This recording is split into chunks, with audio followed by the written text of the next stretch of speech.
Let me ask you something. How truthful are people really? Social media already gives us this answer. Most people do not post their full reality online. They post a version of themselves that they want other people to see. A cleaned up version, a successful version, and overall a happier version. And we all understand this instinctively. But the interesting part of this is that we do this in real life as well. You go to your doctor and you ask, how many drinks do you have a week? How much do you smoke a week? And suddenly you hesitate and maybe you lower the number slightly, you say you're a social smoker, or you round down on your drinks. Not because of consciously decided to manipulate the data, but because something happens socially in that moment. You become aware of you're being judged. And the strange thing is the doctor probably does not care about whether you drink over the recommended limit by 2 amounts. But you care about what the doctor thinks about you. And you begin to edit the version that you are, and you begin to presume. And in that exact moment, the data changes.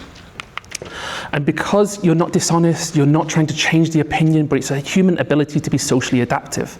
And sometimes to protect yourselves is to avoid judgment, because certain times the truth feels difficult to say out loud. And this is also known as the social desirability bias. And it exists everywhere when you start looking out for it, especially in interviews, health research, and more importantly in disability research. So we have an element of issues with truth, and we hear the word of truth, we think about complete, objective, and easy to access. It's a real human experience that does not work like that. We have an issue with fear, of power, of culture and emotion, and more importantly, through context. So when someone answers the question in an interview, when we decide what we hear is rarely the raw, untouched fact.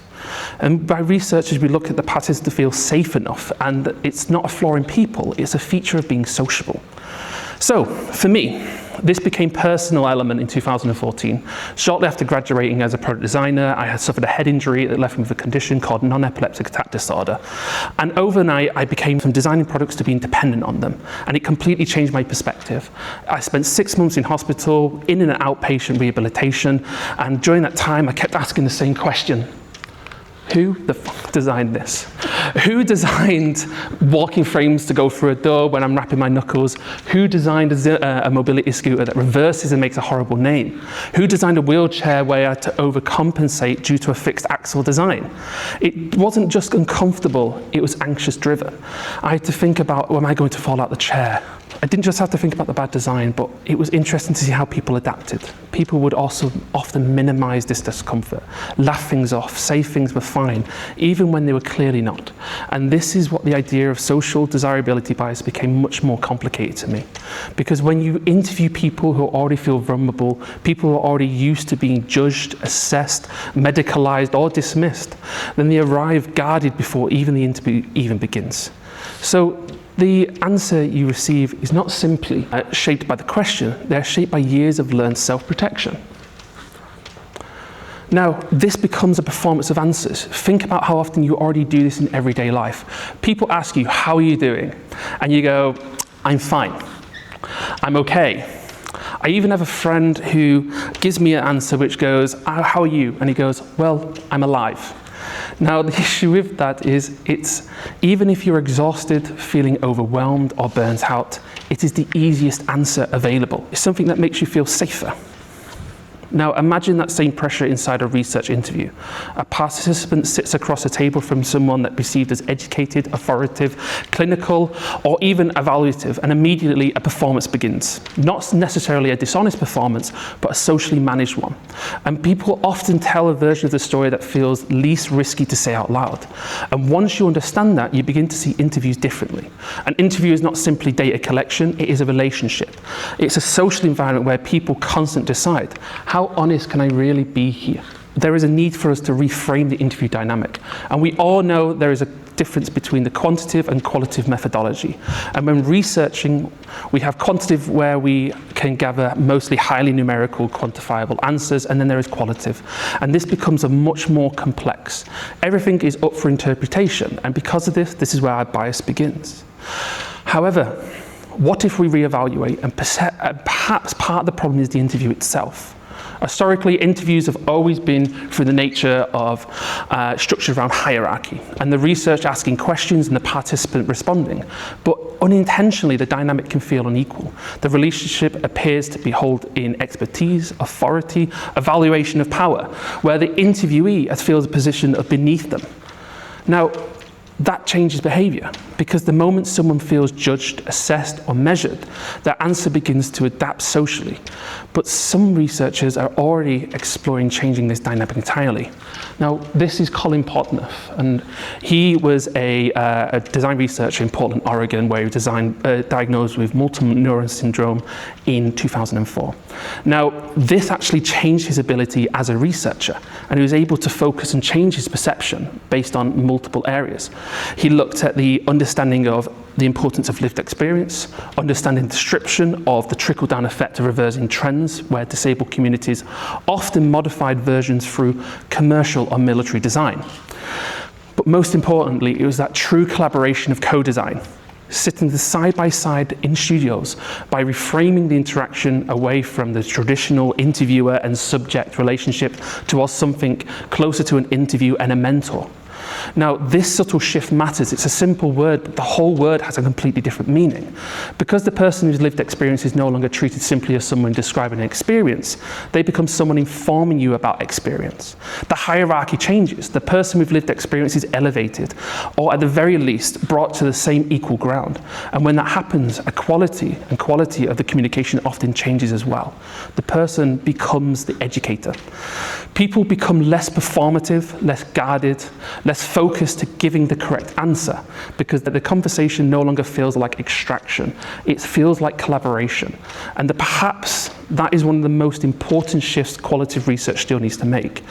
Not simply because collecting answers and experiences from people, but generally acknowledging that their lived experience is expertise.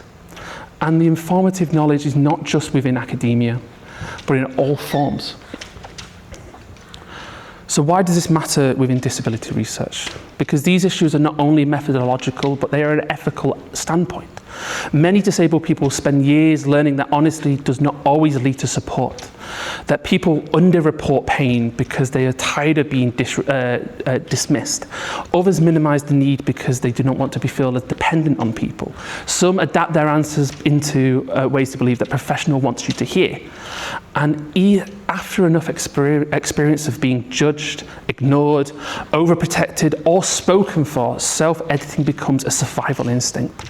So when researchers treat interviews as neutral spaces, we risk misunderstanding what's actually happening. For some people, the issue is not that they cannot communicate experience. The issue is that our methods are too narrow to hear it. When we look at this, the methods can start to exclude people with disabilities. In research relies on conventional spoken interviews. Many voices are automatically disadvantaged. People communicate differently. Maybe they communicate through visual elements, maybe they communicate slowly, maybe they communicate through behaviors, routines, emotions, pauses, support systems that are rather than direct speech. And our methods cannot accommodate that, then research does not simply miss people, it excludes them. Inclusive qualitative research, therefore, requires more than asking questions. It requires a mosaic approach, a flexible communication of trust, of time, and understanding that honestly is shaped whether someone feels safe enough to participate fully. The answer is not to force people to tell the truth. The answer here is to create conditions where honesty becomes possible. That means building trust early, explaining confidentiality clearly, using neutral language instead of leading questions. It means recognizing body language, pacing, silence, emotional hesitation as meaningful parts of communication. And it means understanding that data is not simply collected, it is co-created between the researcher and, more importantly, mentor. They are your educator. They are teaching you on this experience. So perhaps most importantly, it means recognizing that one method cannot capture every human experience, because if a research method only works for confident, articulate, neurotypical people, then it's not neutral, it is selective. So maybe the goal of qualitative research is not to capture the whole truth. Maybe the goal is to understand the conditions under which the truth becomes easier or harder to express, or stop asking only what did the participants say. Instead ask what made it easier or harder for them to say, and be open with you. Because that means what people tell us is never just content, it's evidence of the context.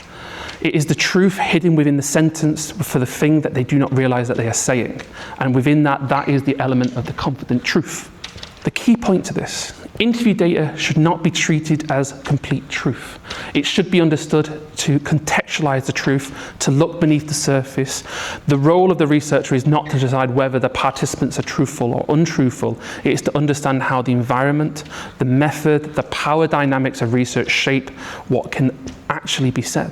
Because improving research quality is not simply about asking about questions or better questions. It's about creating better conditions for honesty, for accessibility, for inclusion, for the conditions for people to communicate experience in ways that feel safe, neutral, and more importantly, human. And perhaps the changes the way that we think about research entirely, not as extracting truth from people, but for creating spaces where truth has a chance to exist.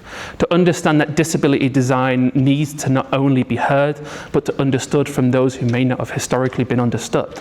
Because of research, as in life, the truth is often not missing, it's simply waiting for the right conditions to be heard.